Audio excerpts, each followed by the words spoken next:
from prime power. It's a lot of hard work, guys, for no money at the end of the day. But when this gets gone through and cleaned, it goes and gets sent out to be done in Rome. Yes, can you process it on your own? You absolutely can. You can actually take the way it is. You can do a carding, a set after it's skirted, and if you go and visit the Fryeburg art building next door, we encourage everybody to go over there. You see people spinning and weaving and carding. There's everything from alpacas to rabbits, no-hair goats, and wolves over there. One fact about wool that you might find interesting is it's non-flammable. And in the old days, a lot of people had wool blankets on their bed, but there were two reasons. They were for warm, and they also would put on a small fire if you covered it with a wool blanket. But it is non-flammable. And it's used in the production of many, many things that we use every day you don't realize about it. Some are listed out on the board on front. So a lot of these cases, so this is what we could refer to as a natural color, which is anything but white.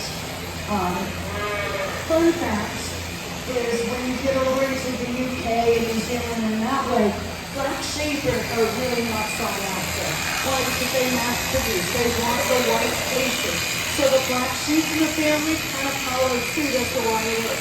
The black faces, they don't want that. It's kind of a dirty roll of the group. They don't want it in their processing because they do way more than we do pound for pound. Here, we get a lot of hand spinners, and they really do love the natural colors too. You can dye this fleece, do an over dye, makes it beautiful, just a little bit of a color to it. But it is, like I said, very sought after for that natural. If you see as Brandon is doing this, that fleece is just iconic. It is just coming right off, just as pretty as can be. But you are going to just be amazed at the difference when we look at her woolen. Now guys, when we get her up and going, you have to remember, now you see that she's in this position, anybody, and I know not everybody can see, it's prime for us to be able to check her udder, make sure that she's able to feed her baby lamb, because we just don't, it just becomes prohibitive. Sorry guys, I have brands of Eastern States to feed, so I have to just out. My voice doesn't normally sound like this. It's cost prohibitive for us to have a female that cannot take care of her own. As soon as we have to put that work in. So we need to consider that in what we do. Now this animal's going to shear roughly about 7-8 pounds of fleece. Sounds like an awful lot. If you think about it, the black fleeces that we have, we can get a nice, anywhere from probably $15 to $30 a pound. If you really think about it, that's why we want to save every ounce that we have. They only make a few pounds of wool, and if you get that a couple times a year and then our processing.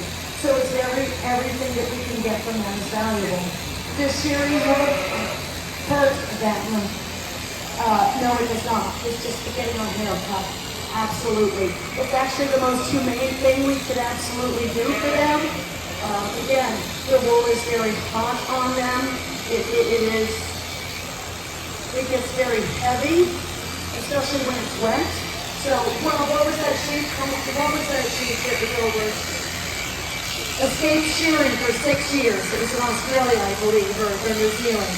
And escaped it for 6 years. And plus the hard, he was just debilitated completely.